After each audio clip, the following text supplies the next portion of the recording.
Supervisor Vasquez, Yes. Supervisor Blazer, Yes. Supervisor Fuhr. I'll vote no on 48 and yes to the rest.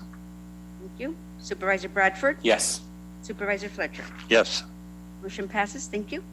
Special presentations. This morning we have a special presentation received from on Article 14 forward, and I believe Julian Murphy is presenting. Do we have a presenter? There we are. Wonderful. Good morning. Yes, I do. I'll go there. Yes. Oh. Please. This way. Oh, that way. Yeah, the 50-50 chance of being right, you know?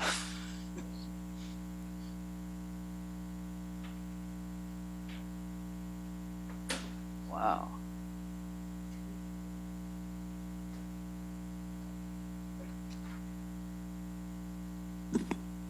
All right. Good morning. Thank you to the Yuba County Board of Supervisors for allowing me to present today on behalf of 14 Forward and the Salvation Army. I want to take this opportunity to share with you kind of like where 14 Forward has been, where it's at, and where it's going as you consider a motion today. 14 Forward opened in 2016 with 40 beds, 20 top sec units and so forth. I'm sure many of you are aware of that. Hopefully some of you have been out there to tour it and witness what happens there. In 2017, while still under the operation of the Health and Human Services Department, 14 Forward brought in, well, particularly they brought in intensive case management to these participants. 14 Forward exclusively serves the most vulnerable population of those who are homeless in Yuba County. And so they go through the coordinated entry system at the Life Building Center, or we get referrals from the hospital. And usually we by definition and by policy, we accept those who are most vulnerable, whether it's, there's a lot of variables for that and so forth. And so they realized that these individuals needed intensive case management in order to progress towards their goals. 2018, the county also added a warming/cooling room. And so in those hot months, they had a place to cool off. And in the cool months or colder months like now, they had a place to warm up. The units themselves, where they reside, do not have electricity. And so there's not an ability to add heating or air. And so this facility allowed a source of comfort, still allows a source of comfort for our population. And then in 2019, we were approached to operate 14 Forward, the Salvation Army. It was a lengthy process, but by the grace of God, that process worked out, and we've entered into an annual agreement with the county for the past 3 years. It's been an annual agreement that we've had.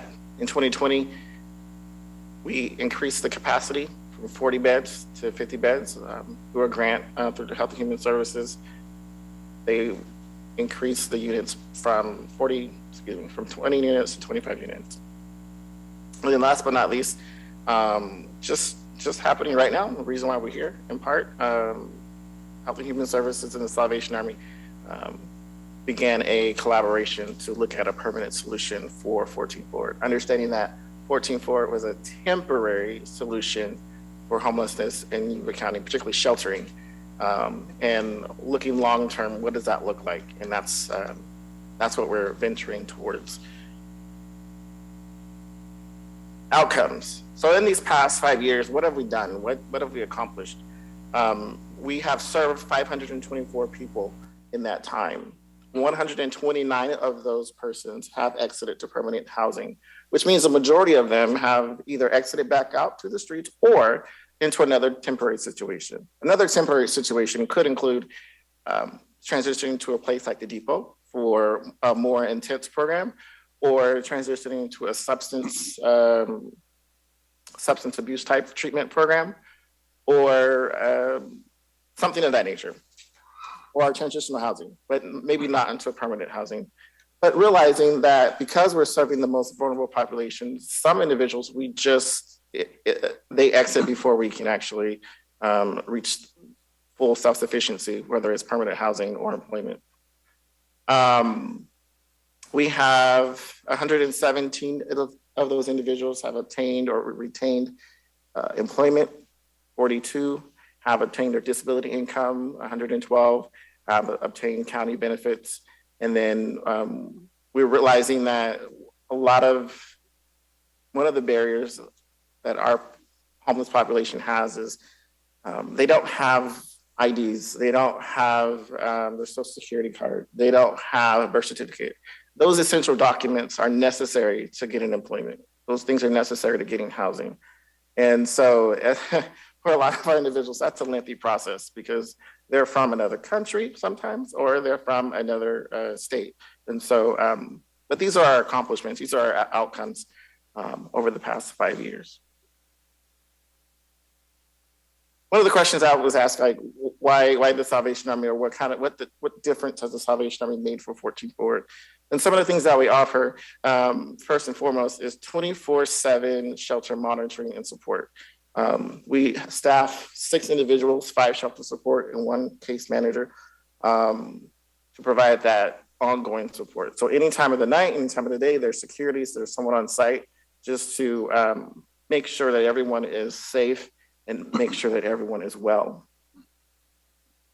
We also provide on-site case management. Every participant at 14 Forward does receive case management from our case manager, and that includes barrier reduction. And so, for instance, like we're talking about the essential documents, we help them with that. If they have medical needs, behavioral health needs, we try to help remove those barriers. We also do service coordination. We have a breadth of partners and service providers in which we connect our participants to help them reach their goals. And then housing navigation. Our staff, as soon as they come into 14 Forward, they're referred to the Salvation Army's program called Rapid Rehousing on the first day. And so from the first day, we have made contact and we're trying to help them navigate and find that their forever home, essentially. And so there's no delay in that. The goal is that we can do that rapidly, maybe within 21, maybe 42 days to get people back on their feet. We do also provide basic accommodations. And so we provide bedding to every participant, a tote and so forth. Though we don't provide meals on site, we partner with the mission where they can get meals, they can get a shower and so forth. At the Life Building Center, they're able to do their laundry. And then, of course, we've enhanced the day center or the day room, the cooling and warming room. And so we've painted some walls. Costco got some donations from Costco, and we were able to put some new furnishings in. There's a TV, they can watch movies and so forth. Once again, just try to make it a little more than just a roof over their head, but add a little source of comfort. We can't do this on our own. There's more listed than what's here, but we have Hands of Hope, coordinated entry, Twin Cities Rescue Mission, Yuba County One Stop helps us out in connecting people with jobs and or job training.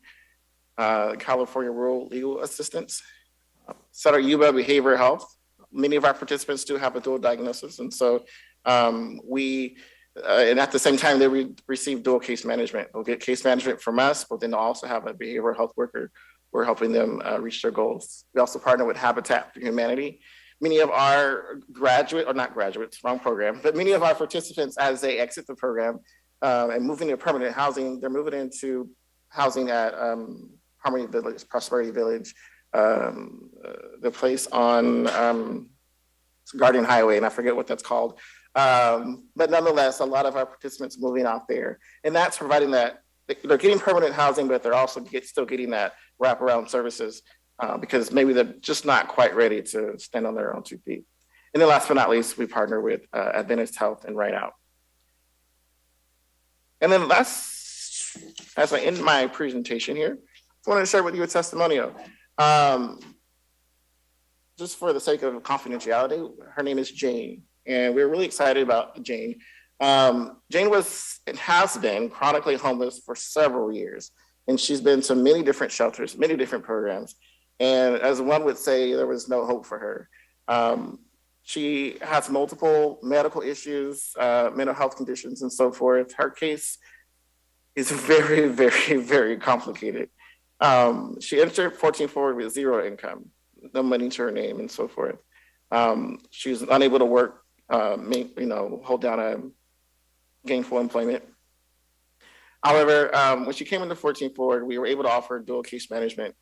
She got case management from our staff at 14 Forward, but also through HSTAP, which is a program through Health and Human Services. And I did write down the name of the acronym, so I always get it wrong. But nonetheless, HSTAP serves those vulnerable populations, those hard to serve, and helps them get their Social Security benefits. And it helps them until they get that. And sometimes that can take up to 6 months, it can take up to 2 years. And so this program is with them all the way through. Well, HSTAP was taken back. The county had made some changes and so forth. And so we were no longer able to administer that program. However, this particular participant, my staff said, can we keep her? And I said, well, give me a story. So they gave me her story and I said, sure, we'll keep her. And so at our dime, the Salvation Army's dime, we've maintained her case management over at my office in Yuba City. And so we're happy to say that through our ongoing case management, intensive case management, we were able to permanently house her in December 22. She has her own place. She has her own roof over her head and so forth. And then in January, she was awarded her Social Security income, which is amazing because it's one thing to get people into permanent housing. It's another thing for them to maintain it by having a job. And not many landlords will rent to someone who doesn't have income. And so praise God, she has that. And so what we're working on now is getting her in-home support services. She does need some additional supports ongoing. We're also working on getting her an SSI payee because of some issues beyond her control. She has a hard time maintaining a budget and not being so generous with family or family taken away from her. So we're working to get her a payee for her benefits. And then we're working to get her some dental work and so forth. Once again, get her fully on her feet. And so we're really excited about this with 14 Forward. Once again, we serve the most vulnerable. And so it's a tough fight, but we're committed to it. And we thank you for the partnership. And so you have any questions or comments? Questions, comments? Through the chair. Through the chair, as someone who's been here when 14 Forward started, we thank you for assuming the responsibility of 14 Forward. And you've had a successful program for I don't know how many hundreds of years. Or it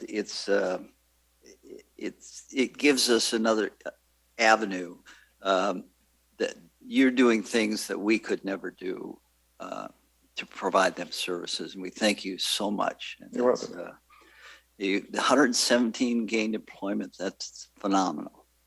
Thank you. You're welcome. I just want to echo what Supervisor Vasquez says and send a big thank you for your work at 14 Forward, as well as other things that Salvation Army does in the community and the partnerships that you have with other organizations in our community that are serving the most vulnerable. So thank you very much. And it's great to see, and hear the success stories that are out there in our community. So very encouraging. Thank you. Comments from the board? Other than, I see one more coming. No. Yeah, it's great to hear the successes, and I'm sure at times you feel a bit overwhelmed, to say the least. So thank you. You're very welcome. Any comments from the public? So hearing none, my comment on this, what's really interesting is all of the positive things that we started somewhere years ago that you partnered with. What doesn't show on this is, had we not done this, what would have happened to everyone out there? What would the crime rate be? What would the other side effects to that 500 people have created within our community? We'll never know what that is. But what you've done is create a positive from a negative. And it's, in my opinion, it doesn't get much better than this. So the dollar spent for the dollar returned is huge. And your effort, your energy really makes a difference. So thank you for what you do. Pass it along to your staff. Will do. It's very critical to our community. Thank you for the presentation. You're welcome. Moving on, item number 32-2022 is receive a special presentation on the economic feasibility of a food hub in North Yuba Foothills. Stephen Dambeck, I believe.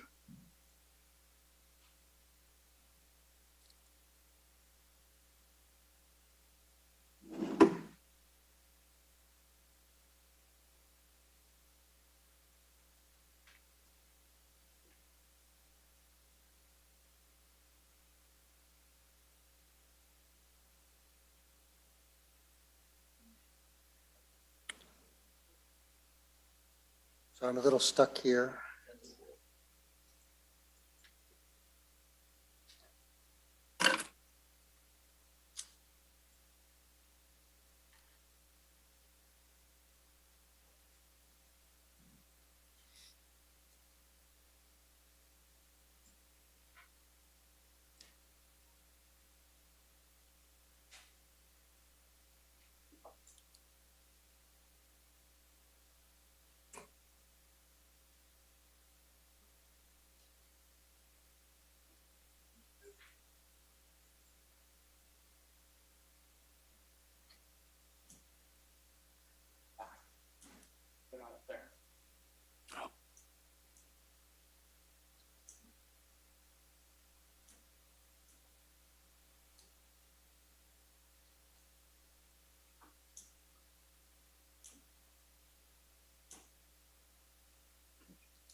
Thank you for listening to us this morning.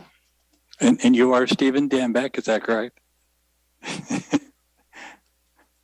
So we're going to ask you to help us find some money to fund a feasibility study to build a local food hub up in the foothills.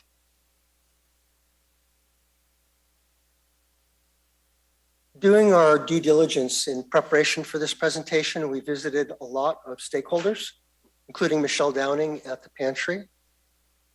And at one point she said to us, but we're a food hub. What are you guys thinking about? And in fact, what they do is a food hub. If you picture the circle, the spokes coming in is the food. They aggregate it, they store it, they intelligently plan what to do with it, and then they get it out. Inside the hub, there's cold storage, there's freezing space, there's ambient temperature space, forklifts, and trucks, and intelligence and good intent. Throughout California in the recent years, and accelerating now, there is a proliferation of food hubs for sellable food. A good example is in Yuba County, where our own Lon Hatamiya is helping them build. Right now, they're in the feasibility study phase, a hub, and they want our involvement in that. Basically, they want to expand and create a hub here to bring our produce there and to bring their produce out this way. So that's a big part of what a food hub is. But there's another aspect that does not currently exist in California. We live in the foothills. The foothills have a different geography. We don't have any large farms. We don't have capacity to have large processing facilities. What we have are really teeny farmers who cannot make it on their own. So I'll give you a few examples from these little pictures in front of you.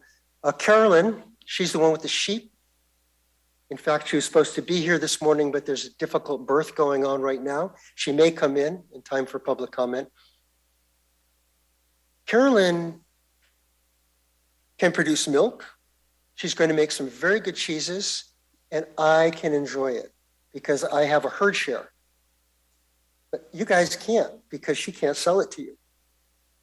That's a big loss on your part, I'll have to tell you, but even bigger for her because she cannot get the critical mass to be a viable business. Without access to a CDFA approved dairy, creamery, she can't make it. Now, the next figure to my right is Salvatore, the guy with the sausages. He has water buffalo, he's Neapolitan, he makes great mozzarella, but he can't afford a creamery either. I can enjoy his product, and you guys can't, and he can't be viable. We have other people with cows, with sheep, and with goats. Cumulatively, they could afford or they could support a creamery, but they can't build it. What we're looking to do is to build a food hub that is community-oriented, that actually in this circle looks out to the local farmers and producers and ranchers, and in the center is not just an aggregation point, but a processing point. He's making sausage from pigs that he and I raised together. I've really enjoyed it. Sorry you can't yet, but maybe we could with slaughterhouse facilities. The two figures on the bottom, that's Antonio and Britt. They raise great vegetables. As you know, if you farm at all, however good you are, there's going to be a good percentage that cannot be sold. It's just not pretty enough, but it can be eaten. Currently, we use it for our animals and for our compost, but it could go right to people, especially as our volume increases. But it doesn't make sense to drive it down to Michelle to push back out through her food hub. And the girl in the middle, she's from Yes Charter Academy, already, Yes is engaged with what we do as farming. They come out, they learn, they participate, and they actually buy a lot of our local food. What you're looking at is a community, but a community that cannot coalesce without a hub. It cannot stay viable without the hub. There's one picture that's not here, another woman with a family issue who's not here. So I'll tell you her story because she was going to tell it herself. It's Julie. Julie raises really premium rabbits in Loma Rica. She's got very shishi restaurants as her customers. During COVID, 3 different times they canceled large orders at the last minute. What are they going to do? But what is she going to do? On her scale, it's devastating. She's got animals she can't do anything with. If there were a food hub in place, there would be freezer space. So we can get you by for a while, a certified kitchen to make value-added products, intelligence and communication in the middle, either to try to sell to other restaurants, put on some specials, find other customers, or even do community events so people can be outside during COVID situations, which we do in our own faltering way. Some of you have been to these events in the past. Does such a food hub exist? Not in California, but it does exist in a couple of places in the US, especially in New England. In New England, they've mastered the art of small, local, community-oriented food hubs. And we want to study the feasibility of importing that model here. This is a standard view of what a food hub is. Basically, the stuff comes in, it can be processed there, it's stored there, aggregated, sold, and then it goes out.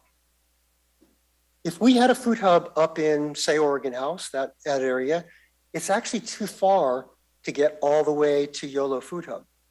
So we would need an auxiliary spot, maybe Olivehurst, maybe Linda. And the good news there, to aggregate in a closer place, you may not know, but you've got some excellent small farmers in the valley. You don't see them much unless you go to the flea market or you go to, say, the Penn Valley Farmers Market, especially among the Hmong community and the Mexicans.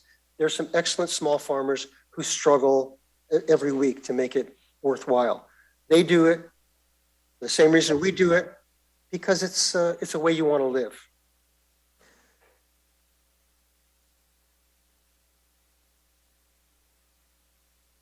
What's special about my area up in the foothills? Well, I live there. That makes it special to me, and I'm very community oriented. But there are also some long standing businesses. Is Tommy here? Tom is the fifth or sixth generation of Richard's grass-fed beef. 6,000 acre operation in Oregon House. And they are leaders in the industry in managing land, managing the grasslands, the quality of the meat, and they have to drive 300 miles to have their animals slaughtered. So there is considerable interest, and Brenda has expressed that there's quite a bit of interest down here to create a slaughterhouse that's closer and that maybe even small guys like me and Salvatore can utilize. Off to the right is a bottle of wine and some in a glass. You may know that we're among the premium wine areas of the foothills. What you may not know is how special it is. Actually, more wine is sold in New York in pre-sales, because these guys are savvy, than is sold in Northern California. There's a link there. Very special wines, and people should come up and see them. Then there's a picture, Cafe Collage. I know some of you have been there. Very high quality, open over 20 years. And then there's a picture of me. I don't think it's very favorable, but that's what it is. I have a food hub. It's very small. I work with farmers who are very high quality. I don't work with any farmers that don't work with the soil and biodiversity. They have to be beyond organic to be part of what we do. And we have the customers for them. But I don't have a single farmer yet who can actually make their living just through farming. I'm not big enough. My storage isn't big enough. My capacity isn't big enough. But a couple of things to point out that we learned during COVID that are very germane to a community-oriented food hub is that during the height of COVID, when people didn't want to come down and go into a store, we had increased calls, especially for the wealthier of our neighbors, for delivery. We started delivering to Lake Wildwood because people didn't want to leave their houses. But during that time, we didn't see so many people without good disposable income. And as soon as it loosened up, people were coming out. We have a once a week open market because they wanted to be with each other and to be in socially distanceable space. We have a lot to learn about what will happen when there are difficulties, a continuing pandemic or supply chain breakdowns, other things that are going to go on. And then there's this adorable little girl with her new chicks at Yes Charter Academy. Yes needs to be not underestimated for the power that it brings to local food and to community building. This picture is a little fuzzy, but it's really important if you just give me a second. You see where the little dot is for Falaki Farms? It's like that big on the screen. That's 3 acres. That was our best farmer of all. He gave up 2 years ago farming, but for the last 3 years of his business, he grossed between $140,000 and $180,000 a year. That's a lot of money for a farmer, gross. But he couldn't make it because the cost of selling was too high. He couldn't get it to Sacramento or Nevada County on his own in his pickup truck without refrigeration at 4 o'clock in the morning because it's not so hot. If there had been a food hub, I'm sure he'd still be in business. And if we get one, we can get him back. But the other thing I want to point out on this map, you see the Oregon House Grocery and Deli, that's our downtown mall. Across from it is land, and there are about 400 acres of land like this in Oregon House and Dobbins that's almost as deep as what you have in the valley. In some places as deep. 400 acres. Juan Jose is 3 acres. That's a lot of land. Could we produce food that would come down to Rideout Hospital or to feed into this, this network? Absolutely. Right behind Falaki Farms is a ditch that can carry water to feed the farms. You all are aware that in Central California, because of the drought and subsidence and salt, land is coming out of production. Food costs are going up, and land like this is at a premium. There is nowhere else in all of California that has this kind of land. Oregon House and Dobbins. It's a huge asset that hasn't been exploited since the late 19th century when people did farm here and brought their produce to Camptonville and Downeyville to the miners. So what would the feasibility study do? We need to understand our dynamic better in our small community to make our community system work. We have a great deal of poverty up there. We have isolation, lack of transportation, food insecurity. We have children who are obese at a high level in Yuba County. We have a problem with all the associated diseases. And we've seen what happened during COVID, what continues to happen during COVID, and need to understand how we can react in future to disruptions of any kind. And then the last thing we need to build is a relationship with the chamber. I know Marnie is here to bring money in from outside, because handing money to each other is good, but money coming in from outside is better, especially when they visit, they buy some gas, they build up downtown Marysville and those beautiful brick buildings, and we actually have some revenue coming from outside. We also have to understand the scale of revenue that would come to Yuba County from taxes, from the sale of what we do. And just to point one more time to Lon Hatamia, who's been mentoring us the whole time and is deeply engaged, to be sure that we're aligned with what you guys have just gone through in creating the economic plan. This is the most important slide of all. I'm not going to say anything about the blue zones because Steve's going to speak for himself. Marnie's here from the chamber. We have two people, Louise and Cheryl from Yes. The key thing I want to point out, well, the Camptonville Community Partnership, people you work with very well, they have already pledged to work with us to understand the socioeconomic impacts and find some solutions.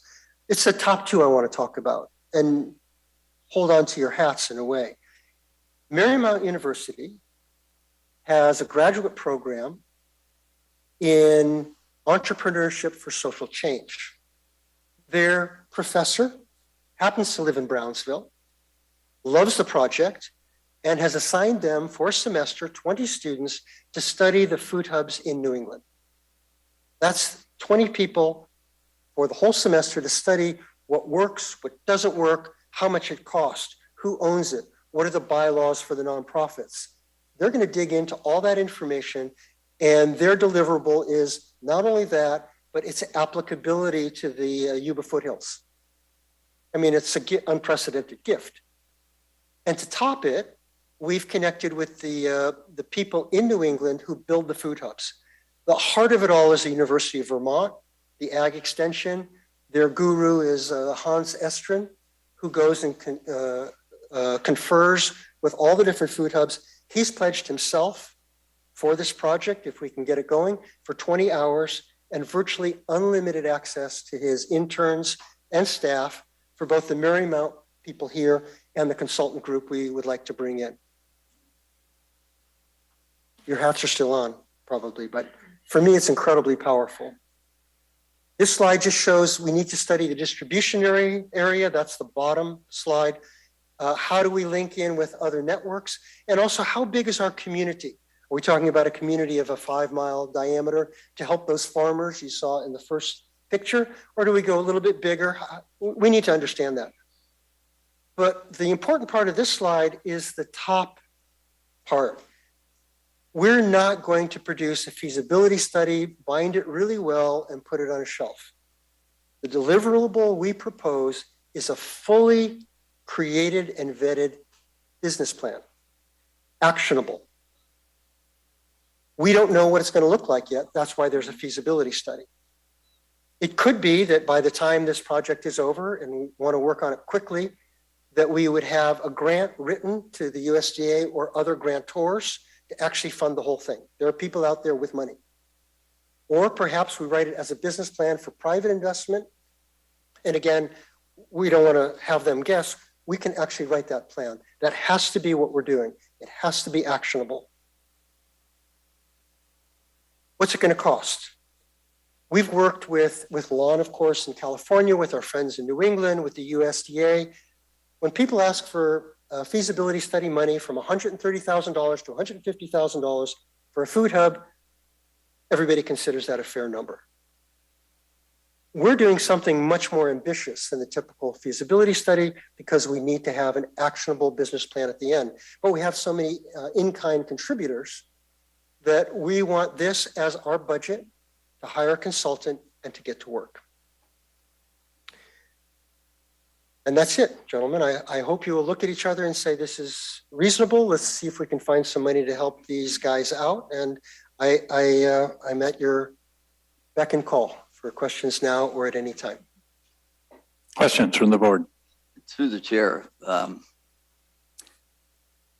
of the biggest costs is going to be initial land acquisition.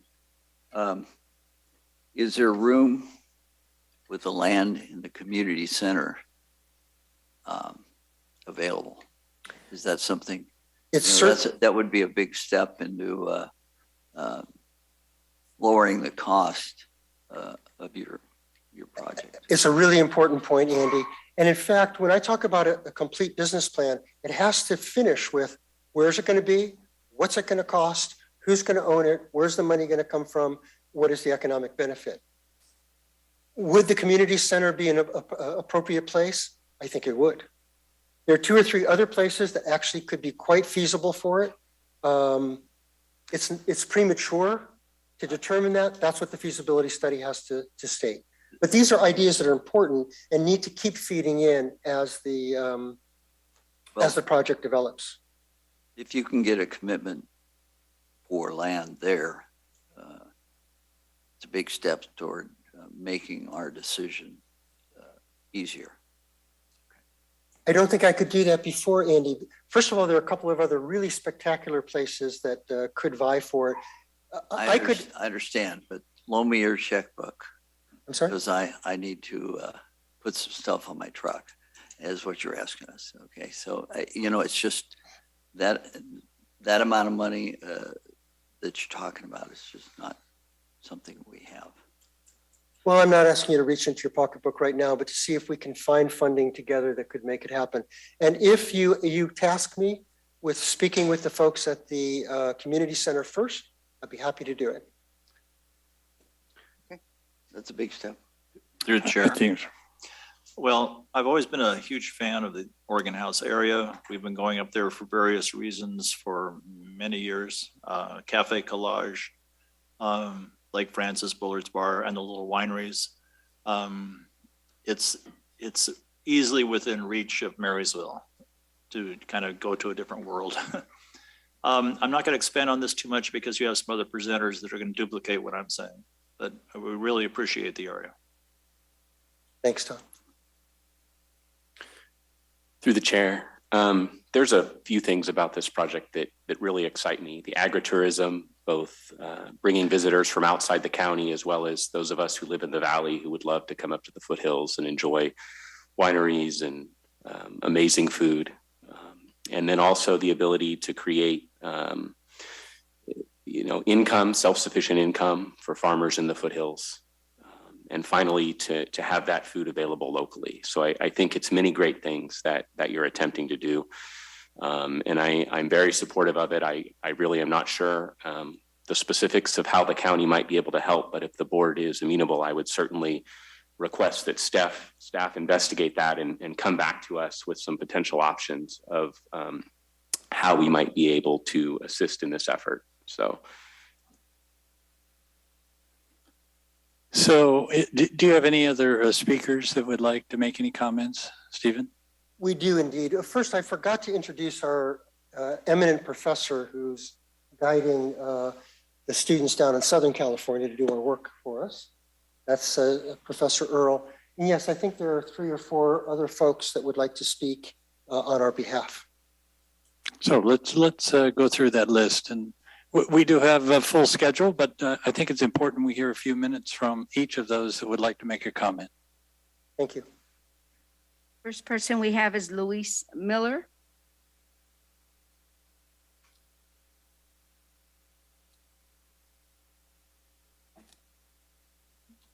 Hello, my name is Louise Miller, and I'm the Principal Superintendent at Yuba Environmental Science Charter Academy. The acronym for our school is YES, and I'd like to talk a bit about YES Charter and how it relates to a food hub in the foothills. We have been delivering project-based environmental science education to K through 8 students for 14 years. And the school is located on 10 beautiful acres that has a garden, a greenhouse, a hen house, a pond, and a native plant trail. With COVID funds, we added shade structures with outdoor seating so that lessons could be moved outdoors. Each class has a year-long project that's based on an environmental science issue. For example, the second graders are guided by this question: how can a community feed itself sustainably? One of their projects this year is growing the herbs used in pizza sauce and making pizza. Another project is, and you saw a picture of it, is raising chickens and gathering eggs for the school cafeteria. They learned to cook omelets in their classroom. These second graders are learning firsthand how a community feeds itself sustainably. Middle school students are studying the issue of drought, wildfire, and forestry management. They are using the UC Extension Firewise curriculum, which they, by the way, piloted a few years ago, to do hands-on fire science investigations. One example, they have prepared the ground for a controlled burn that they will carry out later this year. Next year, the 8th graders will be able to attend the first year of Yes High School. Yes High School will be a college prep and career technical education school with 3 pathways. We've been working on this for 2 years, doing research and reaching out to employers. Forestry and natural resources, entrepreneurship, and visual arts and media. Yes is dedicated to serving the community by providing our students with the skills to work in forest resilience projects and other local industries that pay a living wage. Yes Charter has a farm to school program. Our farm to school director, Cheryl Hoke, will tell you more about the great things that she's able to do with our students in the garden, the greenhouse, the hen house, at food tastings, nutrition classes, and the like. Being part of a food hub is another way that Yes wants to support our community. The Yes Farm to School coordinator and the Yes cafeteria manager already work with Yuba County and other local farmers to serve as much locally grown produce as possible in our school meals. We would like to extend this opportunity to our community so that community members will have access to fresh, affordable, locally grown food. Thank you. Thank you, Louise. Next person we have is Cheryl Hoke.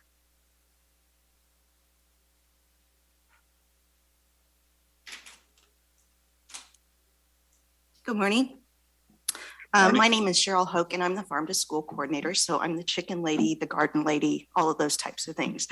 I've been blessed with this position because whenever I came into it, almost all of the salad bar that our children were eating was coming from Cisco, and it was taking weeks and weeks and weeks to come off of a truck. Whenever I started, and I was fortunate enough to meet Stephen, we actually worked out a great partnership whereby all of our fruits, all of our salad bar comes from either our greenhouse, our garden, or from our local farmers. A great deal of our produce also now, or fruits now also come from them as well. So what I get to do with having food readily available is to teach children how to take care of themselves. So the chickens arrived last Thursday. The second graders were so overjoyed. And so there's a whole chicken curriculum that we get to go through so children understand how to raise their own chickens and get their own eggs.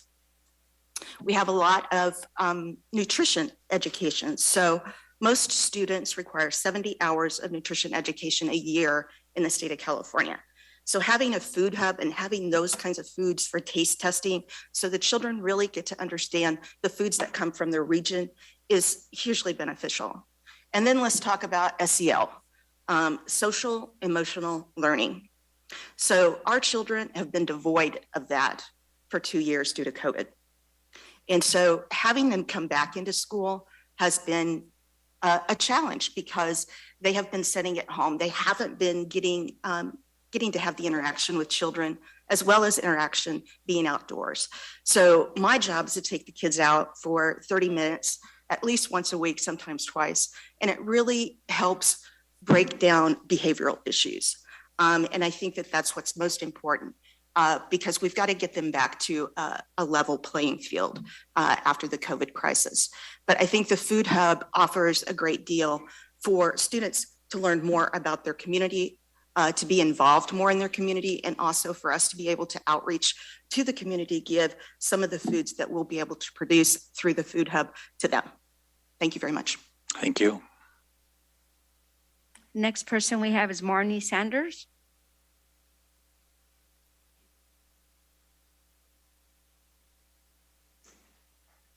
Good morning, supervisors. Good morning. Just to comment on Cheryl, I thought I was the chicken lady, but we'll take that up later, Cheryl. I had the distinct pleasure of going on a tour last week with Stephen Danbeck and really getting an inside look at the foothills and all that the abundance that is there. And I'm just so impressed. I'm so impressed by the business owners there. I'm impressed by the people who live there. They're so passionate about what they do. And this idea of a food hub is really exciting for me. And, and the chamber is behind this because I really believe that this is going to support the businesses there and provide them the resources that they need to be thriving in the community. And it's only going to help us in attracting people to our community. We've been talking about tourism and attracting people to our area for years and years and years. And how can we do that?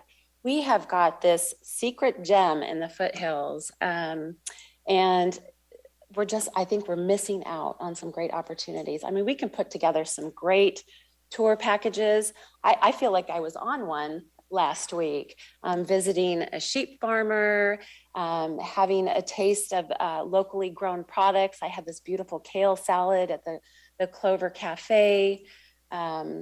I visited the Yes Academy, and they're doing some amazing things there. So, I realize it's a money thing, but I think it's worth, really taking a look at how our community can pull together and make this happen.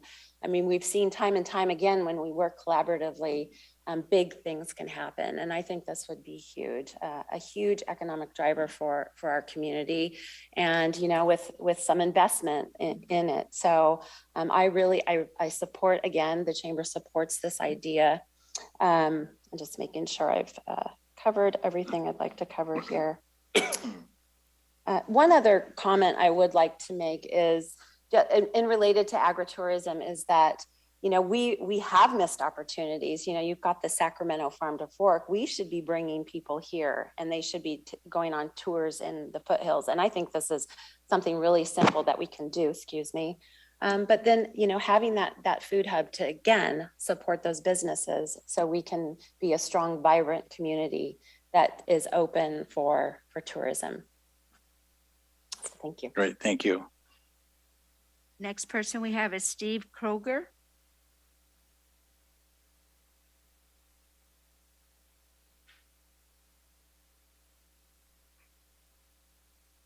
Chairman Fletcher, members of the board, good morning. Good morning. Thank you for the opportunity to address you. My name is Steve Kroger.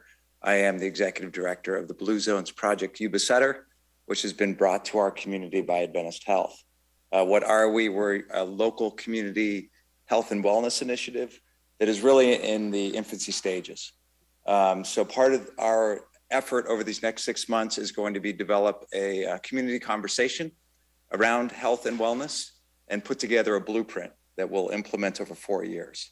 And so it's not a flash in the pan. It's a long effort that we will undertake. One of the primary areas we will be looking at is food policy, because as we know, that's something that brings health to our bodies. Other Blue Zones communities have actually developed food hubs. So it intrigued me when Stephen asked about, is this something that interests Blue Zones?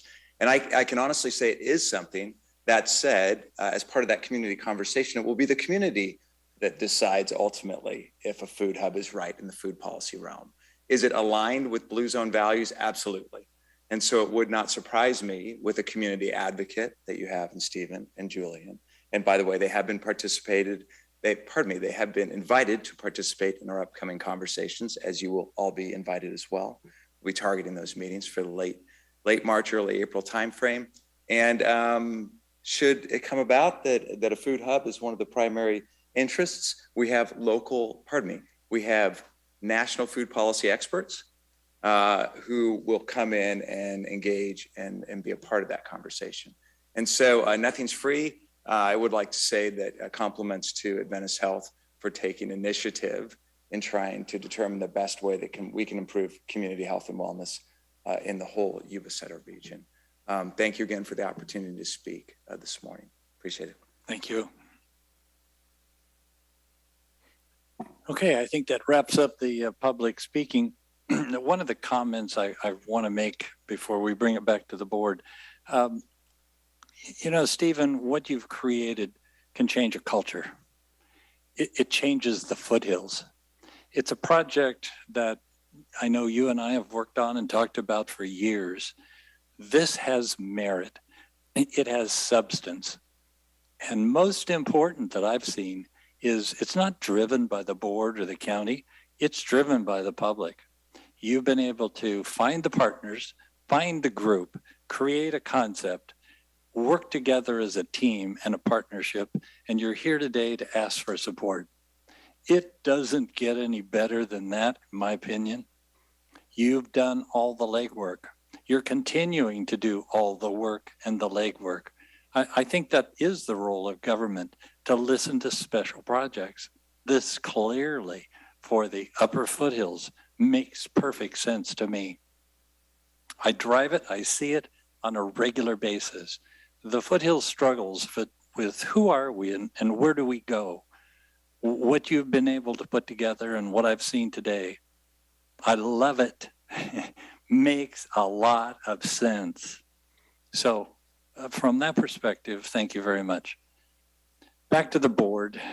What I would really like to do is have staff, primarily Mike Lee, thank you for doing that, Mike, is with just a head nod that Mike, work with the public. Let's see what we can create, what opportunities are out there. And I know there are some opportunities that we may be able to connect.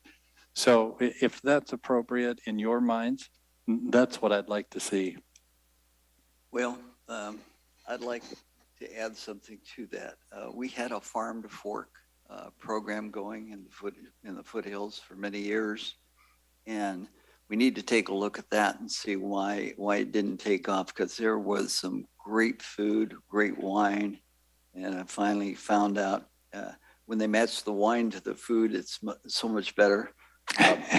But I think we need to look at the past. We need to look also at the availability for sites for this within the community itself, because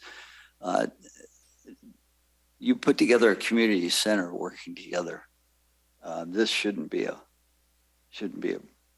problem to be able to get the land, and getting the land is a big step. So I think we're in the right direction. Yeah. Okay, so if I hear that, see that, looks appropriate, wonderful. Mike, if you will connect with Stephen, and we'll have that discussion moving forward. Okay, Stephen, thank you very much for bringing that in today. And all the speakers, thank you. Okay, moving on to item number 53-2022, present a proclamation to Casa de Esperanza for Teen Dating Violence Awareness and Prevention Month. Andy, if you would work on that. Do we have someone from Casa de? Yes.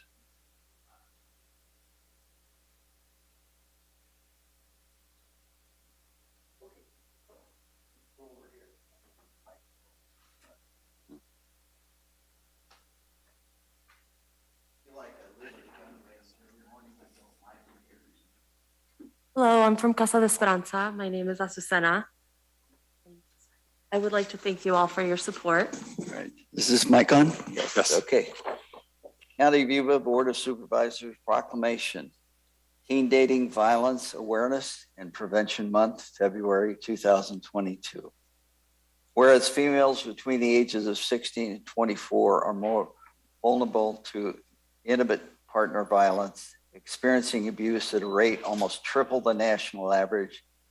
And whereas 1 in 3 adolescent girls and 1 in 4 boys in the United States is the victim of physical, emotional, or verbal abuse from a dating partner, a figure that far exceeds victimization rates for other types of violence affecting youth.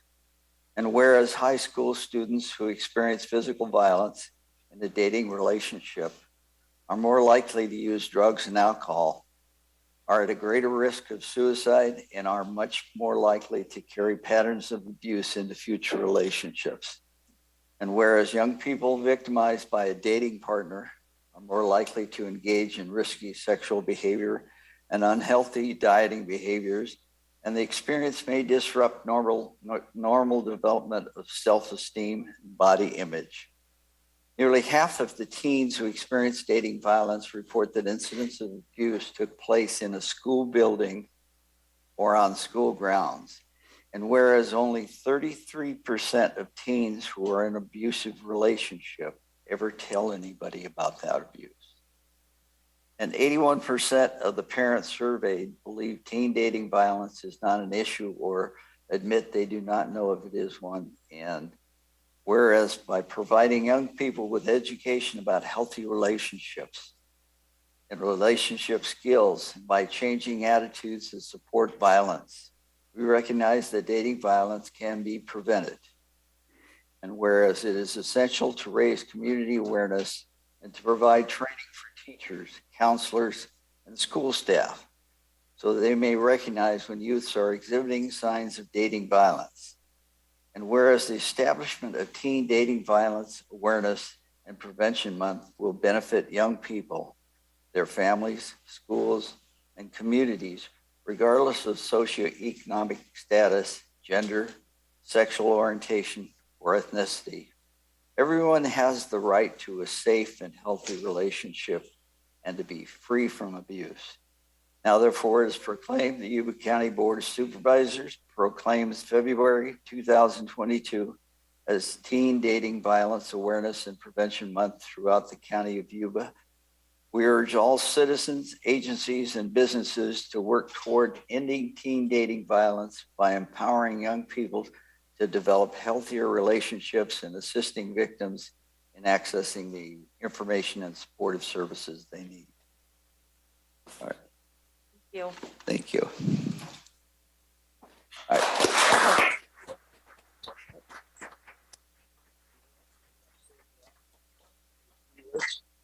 Anything? I just wanted to thank you all for your support and for having us here. Thank you very much. You're more than welcome. Okay, item number 46-2022 received introduction of Chris Champlin, the new Chief Executive Officer of Rideout Hospital Adventist. Good morning, supervisors. Good morning. Staff and community. I feel like I should start my presentation by saying, I am the chicken lady. But I've been asked to come and introduce myself. For those of you I've met, it's nice to see you again. Thank you for coming and visiting the hospital. For those of you who I've not met yet, I look forward to that. A little bit about myself and my wife. My wife couldn't be here this morning. She wanted to come and say hi as well, but we recently purchased a home here in Yuba City, so we're looking forward to remodeling that and moving in. I've been in the business for a few years longer than I wish to admit to. I started out my career in the early 1980s working in county public health services, worked for Riverside County, San Joaquin County, did a stint at Indian Health Services, and then from there transitioned into the payer side of the business, where I worked for the company that is now Anthem Blue Cross for a number of years. About 20 years ago, made the transition to healthcare administration, spent the last 20 years with what is now Dignity Health. It used to be Catholic Healthcare West, and we went through all the transitions, so now we're Common Spirit Health. The last 6 years of that stint were with the Sacramento, actually Northern California division, where I was the Chief Strategy Officer for the facilities here in Northern California. So I joined Adventist Health on December 6th. So I think if I'm counting correctly, This is the start of week 9, and I feel truly privileged to be here at the facility. Our staff, our team, our physicians, our community board are spectacular human beings. They're just truly wonderful. Quick story, if you'll humor me. Our emergency department on average sees about 180 patients a day. That's a busy day. This past couple of weeks, because of COVID, we have been seeing 300 plus people every day. The staff are just pushing through it. I like to be there at shift change just to say hi to people. And you can see they're exhausted, they're weary, but they're empowered. They've got smiles on their face and they're just doing a great job. So publicly, I'd like to thank the physicians, the healthcare providers. They've just been great. So where are we going to head with the hospital this year? Well, there's a lot of places we could go. As I've been here for 9 weeks, like I said, I've been kind of looking at where I think we ought to focus for the coming year. And I've chosen 4. We're calling it our focus 4. Number 1 is quality. We actually are providing high quality services already. The work that Cindy Gordon, our chief nursing executive, and our chief physician executive, Dr. Burke, are doing has really ended up in some very, very good results over the last couple of months. We're now actually leading Adventist Health in some of the quality metrics and in a few of the indicators. So very, very proud of that work. Number 2 is going to be experience. It's kind of that mother experience, right? Where would you bring your mother to the facility? And if you can say yes to it, you probably have a pretty good experience. So we're really focusing on both patient experience and associate experience. And so one of the things that we've instituted recently is rounding. The entire executive staff every day gets out and rounds on our patients, rounds on our staff, just so that we've got face time and we're hearing that input one-on-one. Number 3 is length of stay. We've got some real length of stay issues. And this is really going to take the entire community to help us fix. What's happening is if you think of us as a box, we keep putting patients in, right? With COVID, I said we're 300 patients a day, but there's no relief valve on the backside because of COVID, a lot of the skilled nursing facilities and alternate care sites are closed. So there's no place to discharge patients to. So we're looking for partnerships, working with a lot of community providers in extended geography to find places that we can move patients who no longer need acute care, but still need care so that we can sort of create some relief. So number 3 is that. Number 4 is growth. We absolutely need to grow the healthcare network within the market. Primary care, access to primary care is a significant concern for me.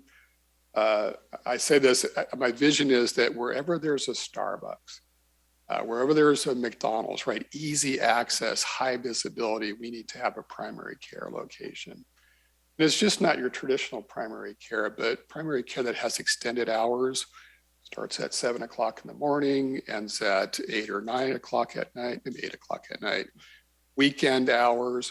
And the difference is, why is this not urgent care? Well, it's a visit with your doctor. I remember back to when I was a kid, you probably remember the same thing. Mom would call the doctor and say, hey, Chris has an ear infection. And it didn't matter what time it was, didn't matter what day it was, that physician would see us. That's really kind of the vision. Go back to the days where you had better access to primary care. If we can create that network, we will have a strong network, provider network within the community that will better serve our needs.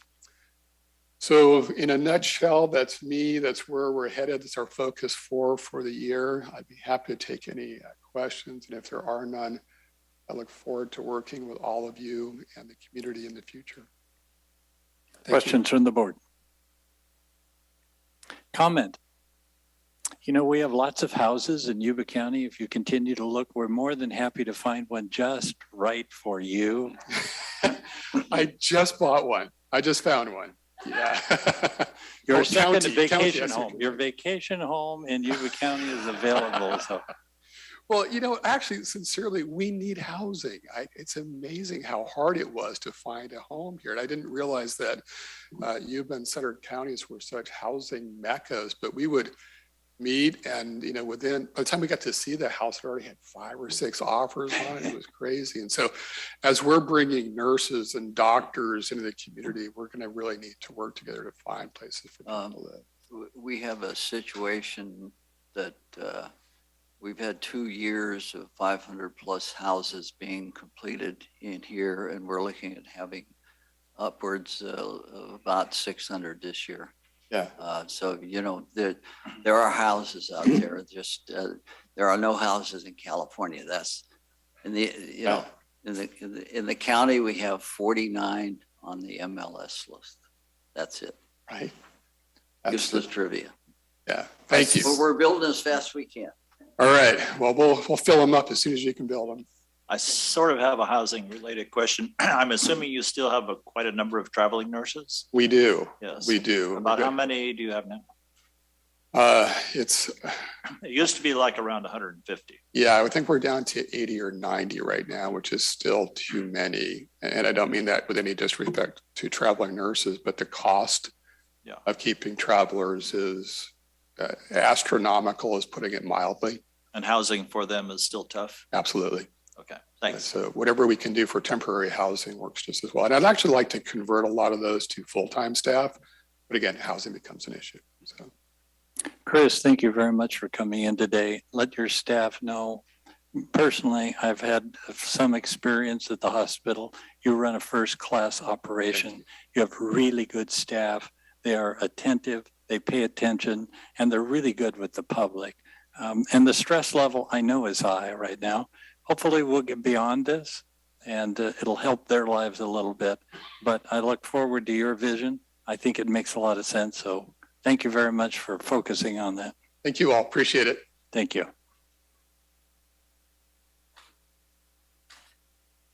Item number 47, 2022, received presentation from Yuba-Sutter Community Service regarding improvements and expansion opportunities for Ponderosa Park and Community Center. I think Freya is, I'm not sure that one's hooked up. See Andy's head. It's okay. Andy will move around. Good morning. Good morning. My name is Freya Nelson, and I am a public school teacher, middle school. I live up in Brownsville. I was raised in Strawberry Valley. So lifelong community member, Yuba County.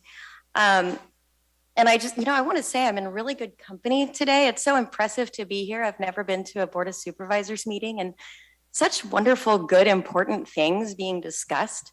And it's really good company. So I'm here though today on behalf of Yuba-Sutter Community Services. We call ourselves YFCS, but we're publicly known as Ponderosa Park and Community Center. It's a 43-year-old, is it 43? I want to say maybe it's even 47-year-old organization, nonprofit, started up in the foothills in Brownsville. About 40 acres, park and community center, which has been 100% volunteer run by a 9-person board of directors. And I'm on that board of directors. I've been involved since 2013 and, been reelected. We reelect every 3 years, 3 seats. So it's kind of a rotating cycle. Our park is the heart of Brownsville. It is the one and only free, safe place people can go to recreate. I'm sorry I don't have a slideshow, but I'll just describe it. So we have 2 baseball fields, one of which is set up for Little League, the other for softball. We've had numerous wonderful tournaments over the years and Little League games. We have 2 snack shacks, a community center with 2 kitchens, one of which is a certified commercial kitchen. The other could be again. It's got 3 buildings, 3 rooms. One is a big hall with a lovely stage. And we have a playground and a 1 mile beautiful walking path, which I run miles and miles and miles and miles around. And lots of people do. We all go and enjoy the park because it's safe and it's free. We've got a beach volleyball court and a tennis court open to the public, basketball courts, and last but not least, a fabulous, beautiful tree-lined amphitheater where we host the Blues Festival every year. You should come to it. It's really fun. And we'd like to host more events. And all of these facilities are available for rent. And that's really the main way that we get our income, that and fundraisers. So we do lots of fundraisers. And over the years, as is the case with all volunteer things, it sort of ebbs and flows in terms of our relative level of involvement. So we've received some grants over the years and made some improvements, but really and truly there is deferred maintenance, and some of it is starting to come up upon us and starting to look pretty costly. That kind of brings me to what I'm here to talk about today.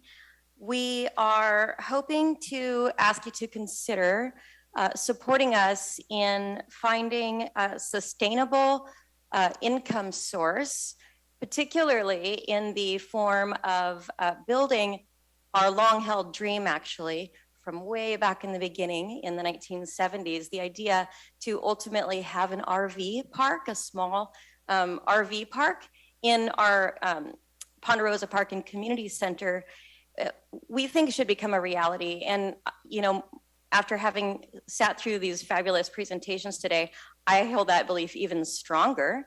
The Foothills is beautiful. The Foothills is growing. The Foothills are vibrant. The Foothills don't have a lot of places to stay. So when we have events like, I got a call from someone, oh, we'd love to have a wedding there. We've been to the Blues Festival. It was so great. We'd like to have our wedding there. We met at the Blues Festival. Yes, absolutely. How many people would you like to have? Oh, a couple, maybe 300-400. Oh, and they're from Nevada County. And they said, okay, well, where would we stay? Nowhere. We do have a couple of places. We have a hotel, but it doesn't host that many. There's a beautiful Frenchtown Inn and Organ House. Doesn't host that many. There isn't a place to stay really in Brownsville.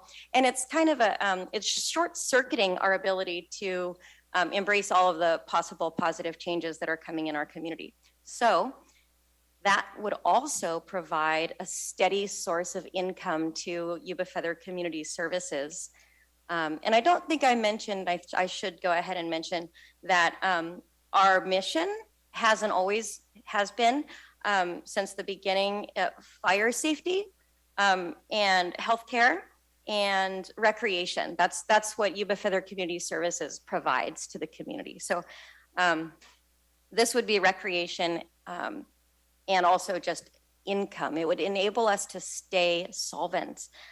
The other puzzle piece that this is a really big deal for is the ability to have a long-term maintenance person 24 hours a day.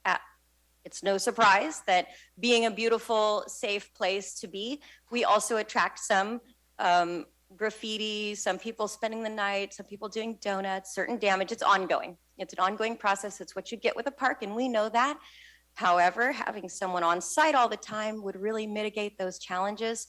And also, I think I mentioned that we're 100% volunteer. We end up mowing the lawns on our weekends. We end up unplugging the toilets and, you know, doing all this stuff just with volunteers. And the people who have the energy to do it are the people who have full-time jobs. And so it's really hard to always keep up. And we feel like if we had a steady income stream and through renting our RV park, short stay, not long-term, for visiting people, then we'd also be able to have a groundskeeper sort of camp host style position that would be paid for through the rentals. And so that's kind of the idea, and it's been a dream for a really long time. And this isn't just a Yuba-Feather Community Services idea. Of course, we presented it at our board meetings, and it was 100% supported. Everybody was enthusiastic about it. And I got the joy of being tasked with reaching out to the community, which is one of my favorite things to do. So it was really easy. I got over, I want to say over 130, maybe 140 signatures. There are still signature pages out there that I didn't even collect. If it's all right, I'd like to read this short letter. I talked to the neighbors, I talked to the community, and the first signers of this letter were, of course, our board of directors, including myself. So, dear Yuba County Board of Supervisors, we, the YFCS Board of Directors, community members and neighbors of Ponderosa Park, fully support your efforts in conducting a feasibility study into possible improvements for Ponderosa Park and Community Center. Improvements such as an on-site maintenance person, ongoing upkeep, expansions, including campground facilities, would be very much appreciated.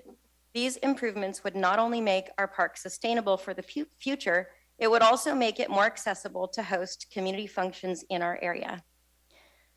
When I went to go get signatures on something like this, it was like, I think the saying is shooting fish in a barrel. It was so easy. Everybody was like, yeah, that'd be great. That's what we need. My mom can't come and stay here from Oklahoma. So we need it. And I don't know that I've got any more to say. Any questions? Questions from the board? Through the chair, would you have room for a food hub? Oh, yes, absolutely. The Brownsville Farmers Market is going to be, this year housed at the at the Healthcare Circle, which is part of Yuba Feather Community Services, actually. And we've been talking to Stephen about the benefits of a food hub for years. To me, it's a win-win situation. It's a win-win. As one who has attended the Blues Festival numerous times, it's a great event. It's just, I wish there was another restaurant up there because there's potential there. Talk to Jackie, she lives up there. What's the price tag for the RV park and what are your alternative sources of funding? I think the price tag is, it depends on how big we want to go. I'm going to do I don't really know what the ballpark price of building such a thing is. Part of it, I would think maybe 150,000, but I'm really not sure. Some of the infrastructure I think exists already because it was part of the original plans. So the price depends on just exactly how much is already in place. I don't think it would require a tremendous amount. I think the water lines are mostly already there and the power is really already there. The biggest task I think would be clearing the space and finding a space for the maintenance person to live. That would be something we need to build unless they wanted to pull in their own RV. And I guess they wouldn't have to build anything. Any kind of revenue projections as far as like what that's going to provide you or expectations of where you might get funding for this?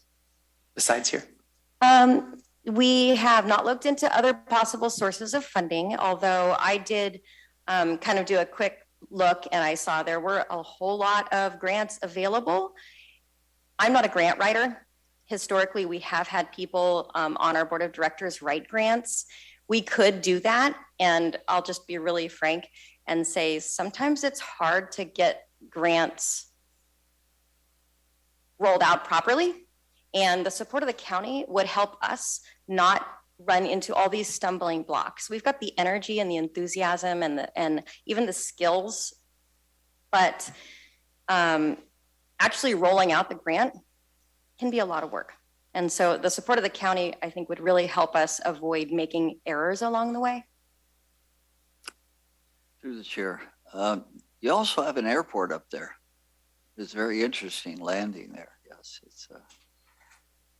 it's another avenue for attracting tourism, so to speak. Lions are great. Love that. Great events. So to add to that, just a quick item from dollars.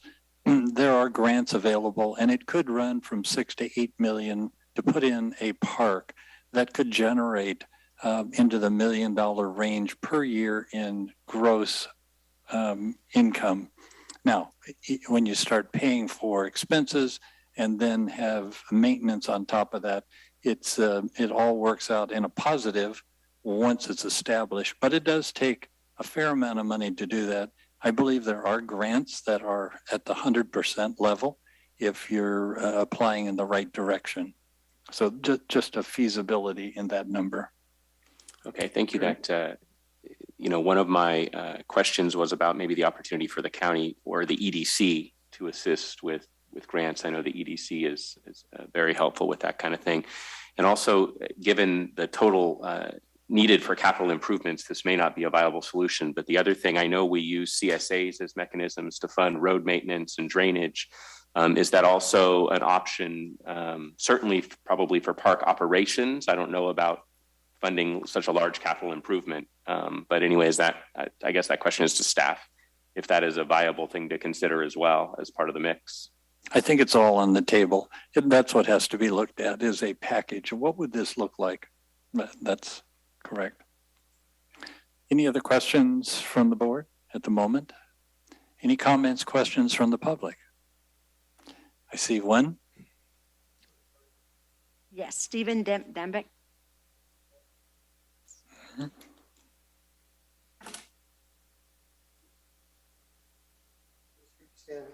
Stand there.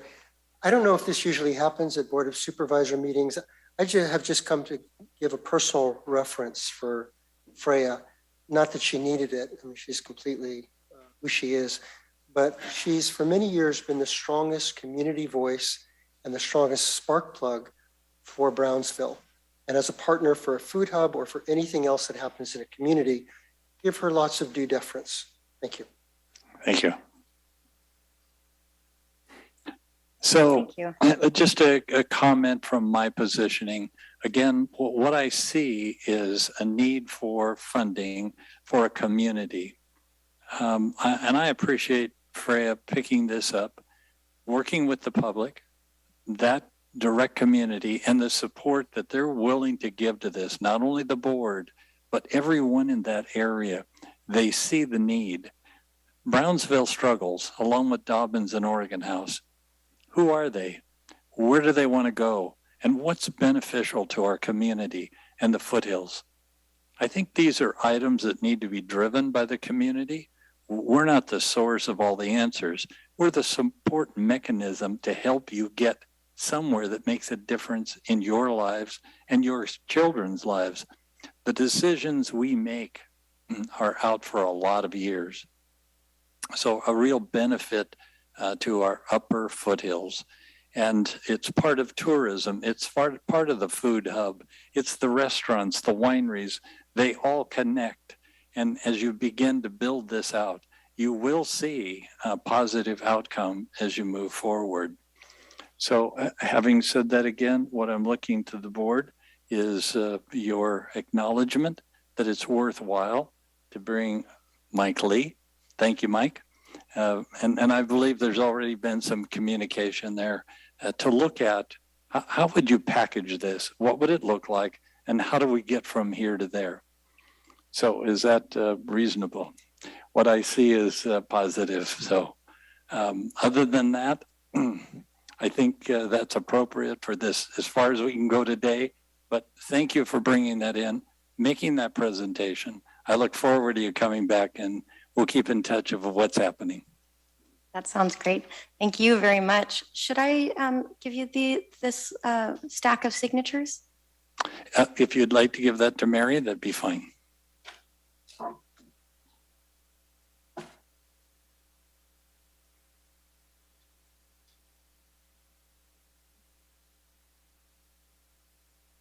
I think we've had some really good presentations today, and I want to thank everyone that provided that information. From here, we'll move to public communication. Mary? Any person may speak about any subject of concern, provided it is within the jurisdiction of the Board of Supervisors and is not already on today's agenda. The total amount of time allotted for receiving such public communication shall be limited to a total of 15 minutes, and each individual or group will be limited to no more than 3 minutes. Prior to this time, speakers are requested to fill out a request to speak card and submit it to the clerk of the Board of Supervisors.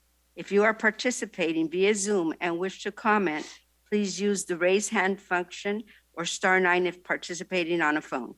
Please note, no board action can be taken on comments made under this heading. And through the chair, we do have 2 cards. Okay. First one we have is Charles. Charles.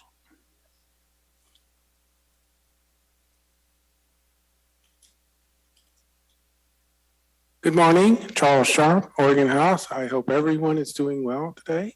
To answer your question about the wines, Supervisor Vasquez, there are 2 wineries up in the foothills that market their wines in New York and San Francisco, and they are Clos Cerrone and Frenchtown Farms. And they're kind of a different level of winery. You know, you might say a different market than the other wineries up there, except for the library wines of Renaissance. They're special too. Anyway, let's see. I'm sure you all saw the wonderful article in the Appeal Democrat about the Yuba foothills, which started off with, if you build it, they will come. They will come if they have signs to find the way. It is easy for people to unfamiliar with the area to get confused as to where they are. GPS is not very reliable sometimes, and as a driver, seeing a sign tells you you're going in the right direction.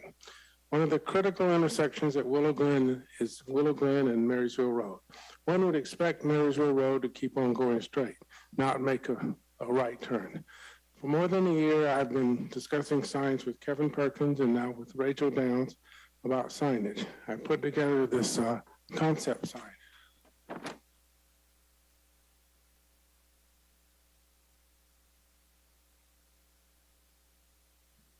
Anyway, Rachel did a little presentation about signs at the YSLA board meeting a couple of weeks ago.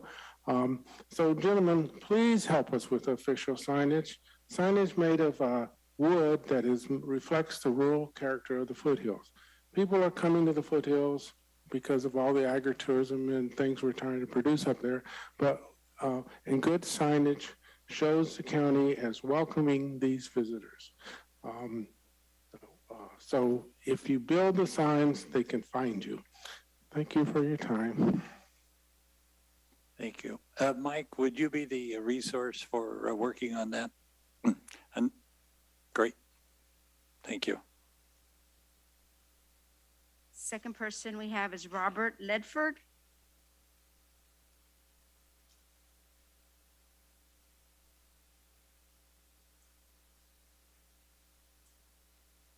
Good morning. My name is Robert Ledford, and I think that this has been a very interesting meeting. So waiting to the end to make a comment is a good thing. But I did want to first congratulate everybody. All of my neighborhood was standing out there so happy when our road, Deborah Lane, was finally repaved. I lived there since 1987, and we got that. And everybody's out there clapping and happy, and it was it was wonderful. Now the bad part, okay? As I'm walking my dogs, they're digging trench across the road for infrastructure, for putting in water meters and high-speed internet. And I'm going, well, that's the cart after the dog, you know, or whatever, because the infrastructure should have been put in before the road was repaved. Now we're going to have a trench across our brand new road, and boo, that's a boo, a boo-boo. Okay, so I'm just, all the neighbors are, you know, because I'm talking to these gentlemen, and they're going, okay, we'll talk to our engineers, and they decided that they'd dig under the concrete. And they've done that, and they've changed some of their plans, and they worked around it to get it so they're not digging as many trenches across our new road. But I did want to bring it up to you that, hey, the infrastructure should have been ramped up before our brand new road went in. Okay. Yes. Well, and I know no one is perfect. I'm not here to belittle the process of government. I taught government for over 30 years. I know government doesn't work perfectly all the time. And I just thank you for that. I just wanted to make you aware that in the community, Oh, this is an idea that I also had.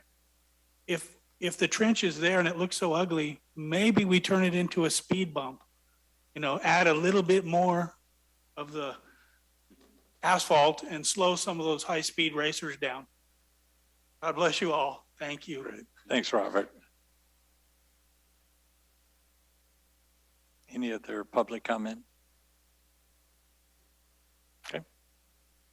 County departments, item 672, 2021, Health and Human Services adopt resolution authorizing Health and Human Services Director to enter into and execute and amend professional service agreement and site access agreement with the Salvation Army for Forward Shelter for a period of July the 1st, 2021 through June 30th, 2024.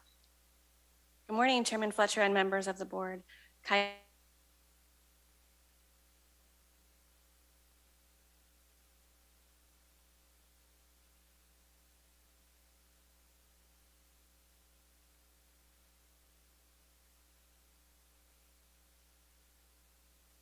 Most of the people living outdoors were not able to adhere to, resulting in many of our residents going without necessary supports to stabilize their physical, mental, and social conditions, including housing.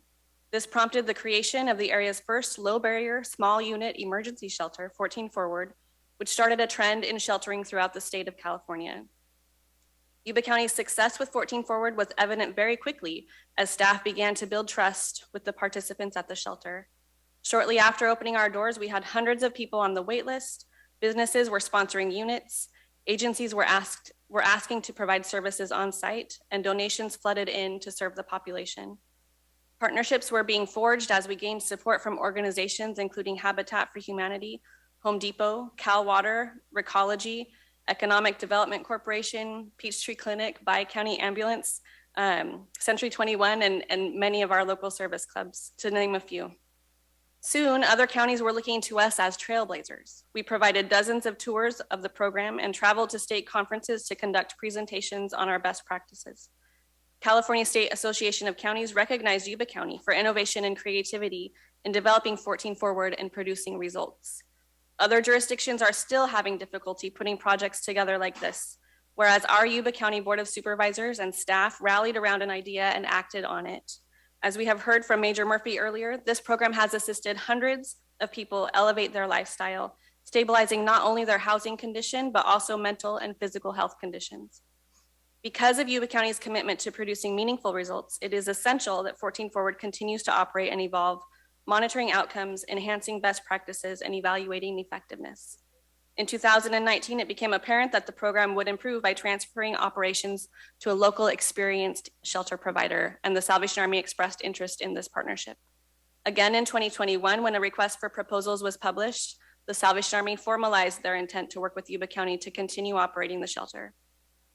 By contracting operations at 14 Forward to the Salvation Army, Public Health has been able to multiply our housing programs, directing staff to provide intensive case management and housing supports for the most vulnerable clients in the community. We have doubled the amount of people served each year, closing gaps in service delivery so that all homeless populations can access services. Throughout the years of operation, only one small contribution from County General Fund was necessary, helping to initiate the project when it first began. Public Health has worked hard to raise funds necessary to support this project, in addition to all of our other housing and stabilization work that we do, and funding has been committed for 14 Forward for the next 3 years. Today, Public Health is recommending that the board approve a resolution allowing the Director of Health and Human Services to contract with Salvation Army to continue operations at 14 Forward. I really appreciate the board taking the time to consider what we have in front of you. This is important to our community, but it's also very personal to me. I'm incredibly proud to be part of this venture in Yuba County, and I'm happy to answer any questions that the board has, and Major Murphy is still in the audience to answer any questions if you have any for the agency. Questions from the board? I don't have any questions, but I'd like to thank you for the job that you've been doing, and hopefully we'll continue that for many years. Thanks. Thank you. That's a motion. I'll second. I have a first and a second. Is there any comment from the public? Hearing no comment, roll call, please. Supervisor Vasquez, Yes. Supervisor Blazer, Yes. Supervisor Fuhr, Yes. Supervisor Bradford, Yes. Supervisor Fletcher. Yes, Thank you. Unanimous, thank you. thank you. Thank you. Item number 5, 2022, Community Development Services initiate Proposition 218 process and set a date for public hearing to consider proposed assessment or dissolution of County Service Area number 60. Wow.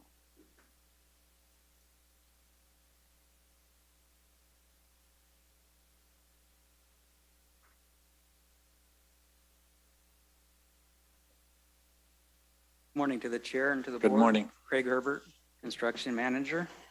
Dan Peterson, Director of Public Works.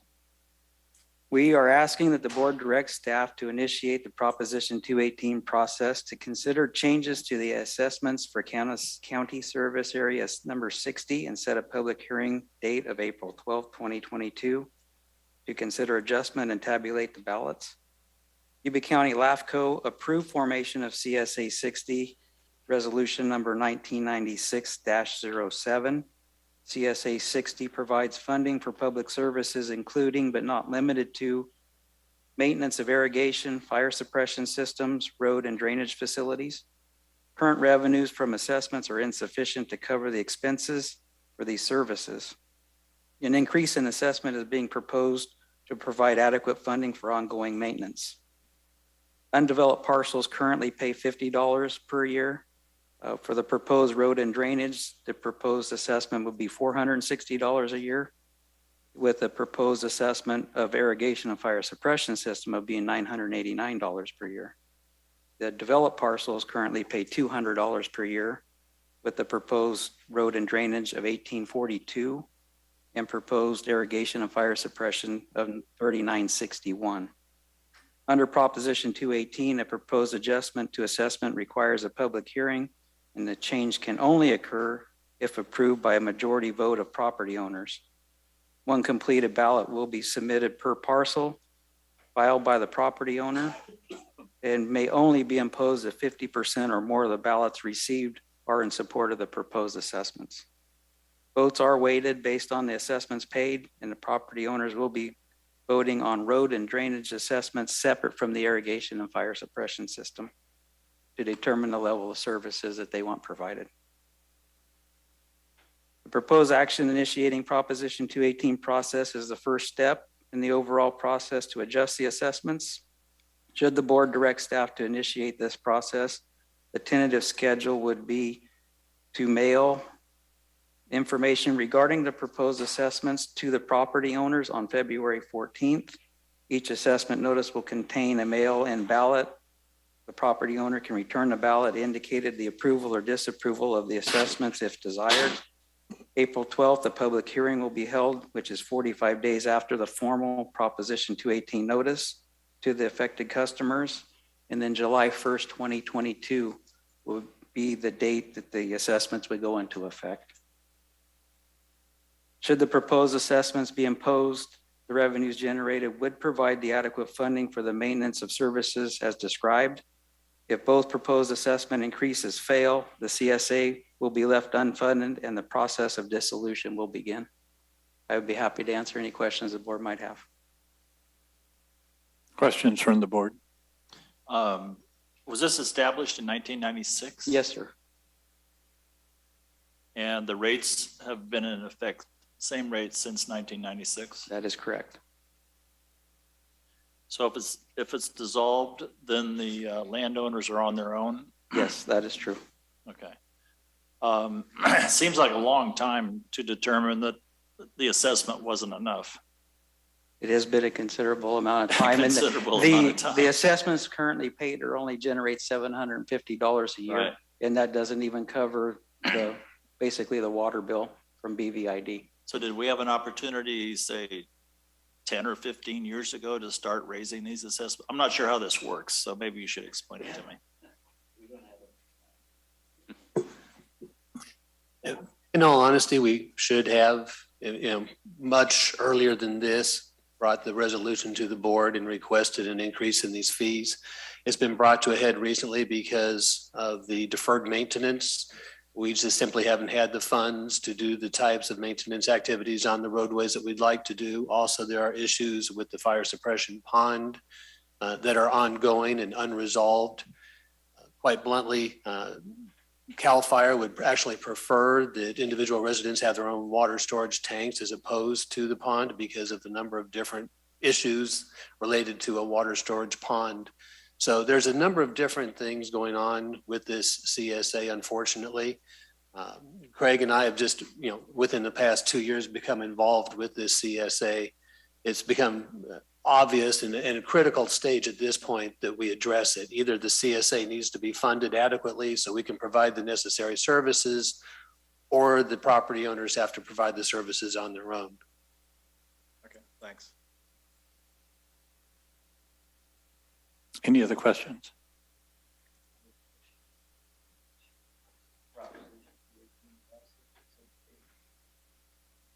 I'll second. So one quick question. If we do dissolve and there are funds left in the account, where does that money go? Well, at the moment, there's a negative amount in the fund. So yeah, there would be dispersal of funds. Very good. We have a first and a second. Any public comment? Roll call, please. Supervisor Vasquez, Yes. Supervisor Blazer, Yes. Supervisor Fuhr, Yes. Supervisor Bradford, Yes. Supervisor Fletcher. Yes. Motion passes. Thank you. Thank you. Thank you. Okay, let's move right into, I see we had one letter from correspondence and then board and staff members report. Andy. Okay, I got a letter from the district attorney, Mr. Curry. Something that's not really known out there, especially by people who get involved with drug use, is DE lab testing reveals that 4 out of every 10 pills with fentanyl contain a potentially lethal dose. Counterfeit pills often contain fentanyl and are more lethal than ever before. They announced last month they had seized enough fentanyl in 2021 to kill every American. It's on the streets in Yuba County and resulting in increased hospitalization and deaths. Fentanyl is a synthetic opioid typically used to treat patients with chronic severe pain or severe pain following surgery. Right now, illicit fentanyl primarily manufactured in China by labs and sent to Mexico to come visit us. So it's just something that if you ever get a chance to get out and talk to young people, tell them they're not getting what they pay for when they get their counterfeit pills, and it could kill them. Reno happened to have a billboard as you enter on Highway 80 showing these facts, because across the nation it's an epidemic that's killing a whole bunch of people. Okay. Don. Were we doing something on this Yuba-Sutter vector control? It's a letter. Is that something you would like to? No, I just hadn't seen it, I guess. Okay. But I do have a director report. That's what you're asking. Yes. Yes. Okay, Cedar Lane Affordable Housing. When you look at that on the map, that's one thing. But when you drive by it, it's pretty impressive. I don't know if you've been by there lately, but pretty much all the walls and roofs and everything are up. It's a massive project. So anyway, if you get a chance, drive by and take a look at it. Another little note, the Bakai Festival is coming up. And if you don't know, it's March 5th. So that's a major 140th year or something like that. So it's a major event for the locality. Thanks. It is coming. It is coming. Very good. Yeah, Wonderful. bomb day, everything else. It's as planned. March 5th. SACOG, which I'm honored to represent Yuba County on, is starting their, I guess it's every 4 or 5 years, they update the MTP SCS, and don't ask me what that stands for. I should know, but I probably couldn't recite it if there was a quiz. Thankfully, they were going to rename it to the Blueprint 2024, so then I can remember that, and that's easy to understand. But it's essentially land use forecasts, development forecasts, population forecasts, job forecasts, and transportation projects for the Sacramento region through both 2035 and 2050. And so I'll certainly be working with SACOG staff and county staff to make sure that our interests are looked after as part of that regional plan. So, and I'll be reporting to the board as that process moves forward.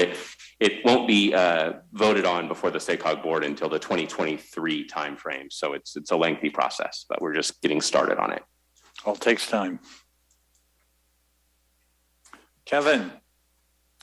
Yes, if I could, through the chair, I think today's presentations were great. You know, we definitely had there's a lot of community interest and moving forward. It looks like, especially in the foothills, and that Dobbins Organized area, the Food Hub, and then also having a self-sustaining park operation up in Brownsville.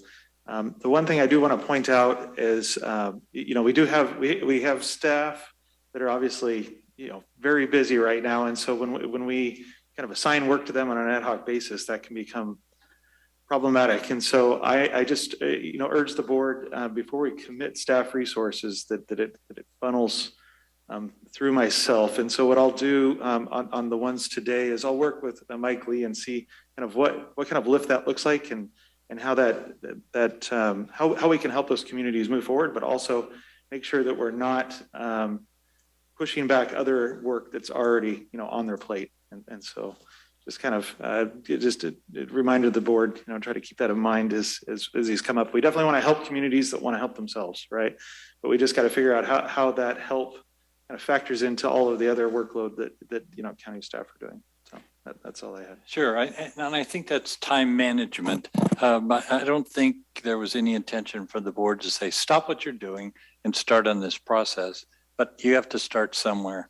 I think it's certainly reasonable that obviously you're involved, they're involved, and how does it all fit into a schedule?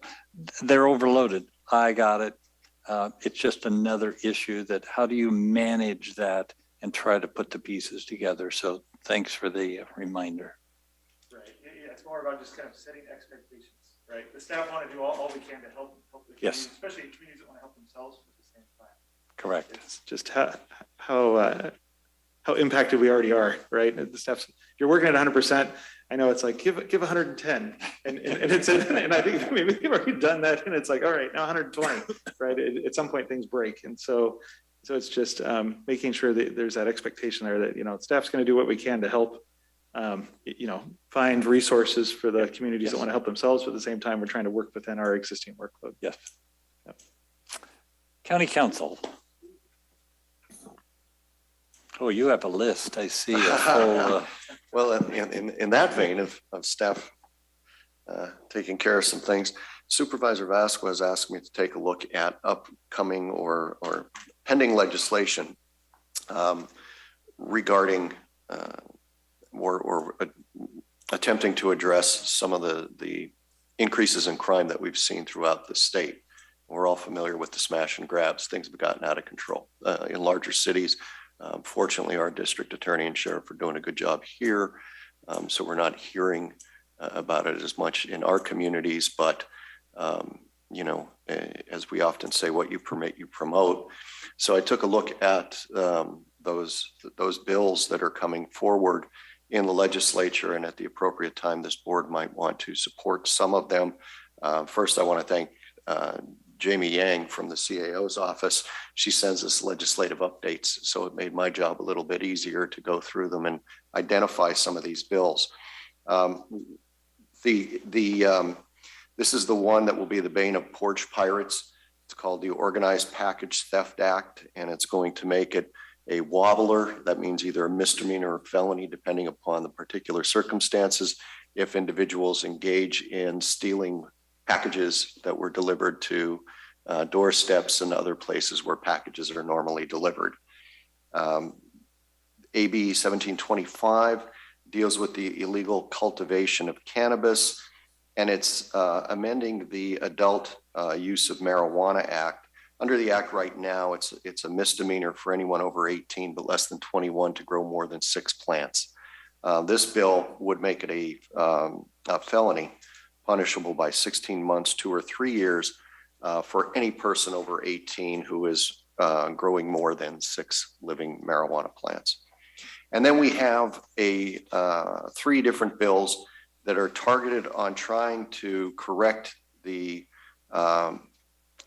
we'll call them unintended, yet I can't say they were unanticipated consequences of Proposition 47, which, as you may recall, decriminalized some activities, also lessened the penalties for a lot of crimes, including petty theft.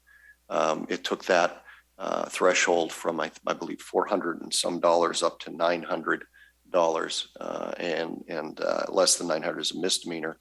So first we have AB 1597. This is trying to restore a provision that had to do with petty theft or grand theft with the prior, and it would now make it a felony, I believe. Petty theft is imprisonment in county jail not exceeding 1 year, or in county jail for 18 months or 2 or 3 years if you have that petty theft with a prior. The next bill is probably the most ambitious, AB 1599 by Kiley, and he is simply seeking to repeal Prop 47. Just a nice clean repeal, go back to the way it was before. And finally, AB 1603. This it's a more modest bill, and it seeks to reduce the threshold amount for petty theft and shoplifting from $950, that's where Prop 47 pushed it to, and revert it back to $400, that which existed prior to Prop 47. So there are some legislators looking at what is going on and trying to come up with some solutions. As I said, I'll work with the CAO's office, and if appropriate, we'll bring them back to the board for letters of support or opposition if need be, depending on which way these bills go. Gut and amend is a terrible thing, but it happens. So that concludes that report. The one other thing I just wanted to, oftentimes we don't see, or the board doesn't see the work of the county counsel's office. And I wanted to congratulate Anastasia Sullivan and Joe Larmer of my office. They were successful in an appeal in front of the 3rd District Court of Appeal on a bail bond issue in People versus American Surety Company. We got the opinion. Unfortunately, it's not going to be published, so their names won't be in the books. But I did want this board to know about the success of 2 of the attorneys in my office. And with that, I will conclude. Thank you. Wonderful. To the chair, PG&E, did we get money? I do believe we got that money. Yes, sir. We did quite a bit. So based on what I heard on the law changes, somebody's paying attention. Wow, that's really exciting. Multiple bills that make sense. Huh. How does that work?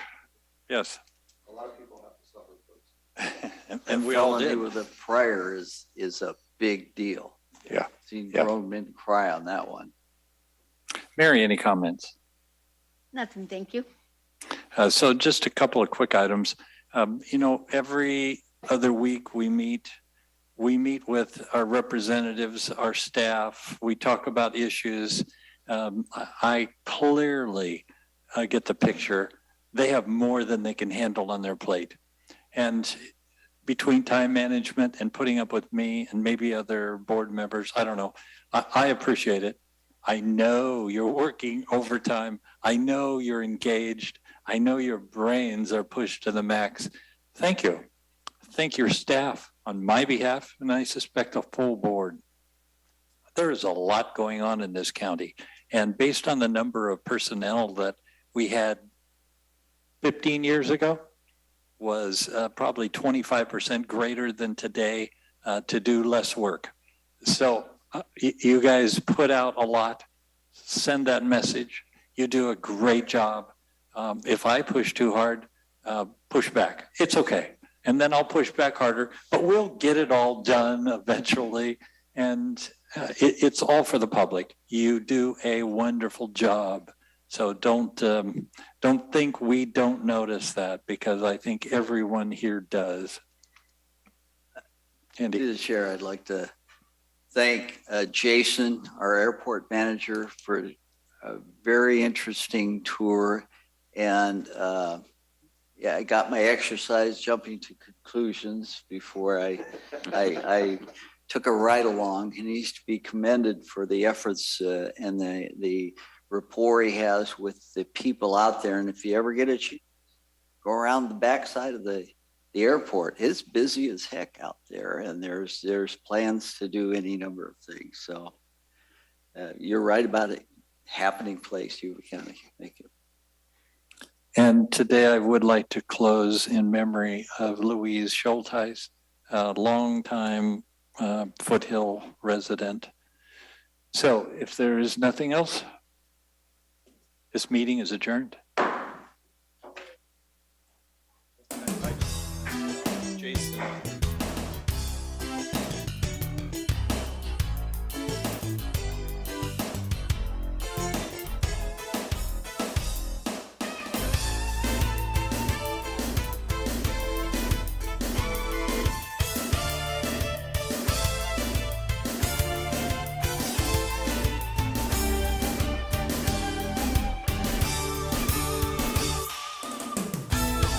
Why is Dan Flores grinning? Find out noon Wednesday. It's a new show. That's right, a new show here on Yuba-Sutter.live. Lunch with Langdell. We've got food. And sometimes the inside scoop. Lunch with Langdell, noon Wednesday here on Yuba-Sutter.live.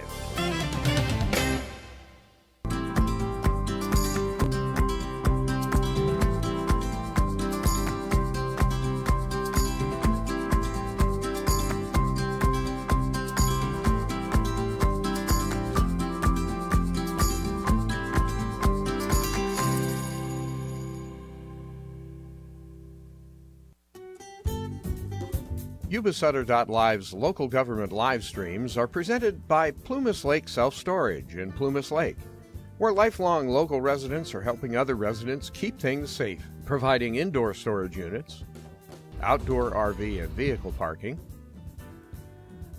moving supplies, and Penske truck rentals. Details at plumaslakeselfstorage.com.